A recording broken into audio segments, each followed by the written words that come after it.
जोधपुर भाजपा सियासत की अमित शाह के सामने खूबसूरत तस्वीर। फर्स्ट इंडिया न्यूज से ऐश्वर्या प्रधान की रिपोर्ट। गजेंद्र सिंह शेखावत साथ लेकर गए बाबू सिंह राठौड़ को। अमित शाह के सामने लेकर गए बाबू सिंह राठौड़ को। बाबू सिंह के सुपुत्र भानु प्रताप सिंह के विवाह पर आमंत्रित किया गया है।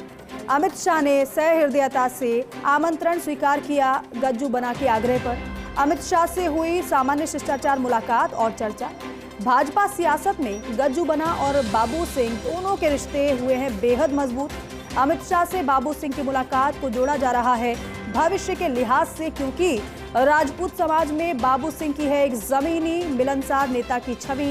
ऐश्वर्या प्रधान, जिनकी रिपोर्ट हम आपको बता रहे थे, वही हमारे साथ फोन लाइन पर मौजूद हैं। ऐश्वर्या, कहते हैं कि तस्वीरें बोलती हैं, लेकिन अगर इस तस्वीर को देखा जाए तो क्या कहती है तस्वीर?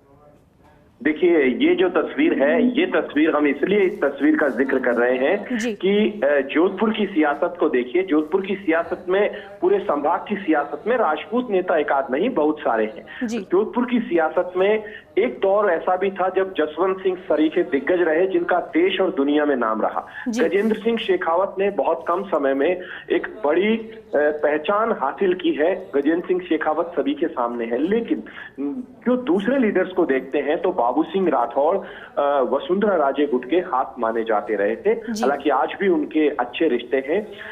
गजेंद्र सिंह शेखावत को लेकर, क्योंकि गजेंद्र सिंह शेखावत की पॉलिटिक्स थोड़ा सा अलग है।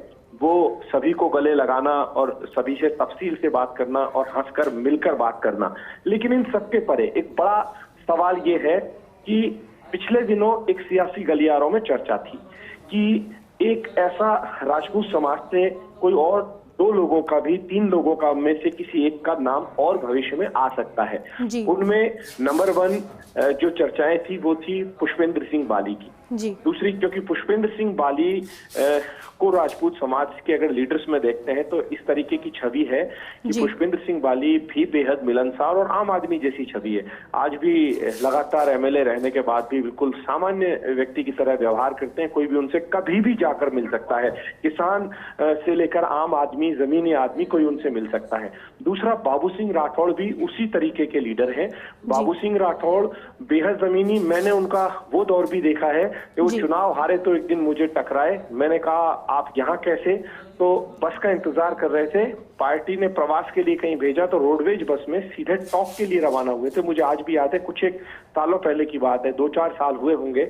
आज के दौर में एक छोटा सा कार्यकर्ता भी बस की यात्रा करने से गुरेज करता है। वो भी फॉर्च्यूनर पर नेताजी अपना नाम लिखवाएंगे या कोई पट्टी लगवाएंगे दिखाई दे जाता है।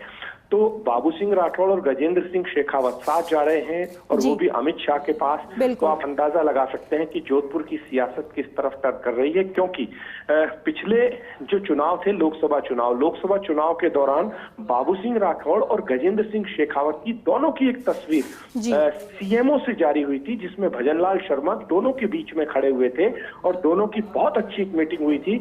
उससे पहले दोनों की जो बातें थी, यह सियासी तौर पर भाजपा की अंदरूनी सियासत में दोनों की जो कहानी थी, दोनों का को लेकर चर्चाएं जो थी वो थोड़ी अलग होती थी, क्योंकि पार्टी में कई बार वैचारिक मनभेद या मतभेद जैसी चीजें होती है। मतभेद कहे जा सकते हैं, मनभेद अमूमन होते नहीं है। तो ये तस्वीर है, ये तस्वीर सियासत की बड़ी महत्वपूर्ण तस्वीर है। मुझे लगता है कि इसे भविष्य की सियासत से भी जोड़कर देखा जाए, क्योंकि जो आगामी दिनों में जिन लीडर्स का को लेकर, एक मैं लीडर का जिक्र और कर रहा था, वो थे प्रतापपुरी महाराज। वो भले ही संत समाज से है, लेकिन समाज जो है उनका जिस कुल में उत्पन्न हुए हैं वो भी राजपूत कुल में उत्पन्न हुए हैं। प्रतापपुरी महाराज को लेकर संत समाज उन्हें भविष्य में मंत्री के तौर पर देखना चाहता है। ये अलग बात है कि भारतीय जनता पार्टी किसे मौका दे किसे ना दे, क्योंकि संत समाज का एक अपना अलग वो होता है, वो जाति से नहीं जोड़ा जा सकता। लेकिन राजनीति में संतों को भी नेता जातियों से अवश्य जोड़ देते हैं। बिल्कुल ठीक है ऐश्वर्या, शुक्रिया इस बातचीत के लिए,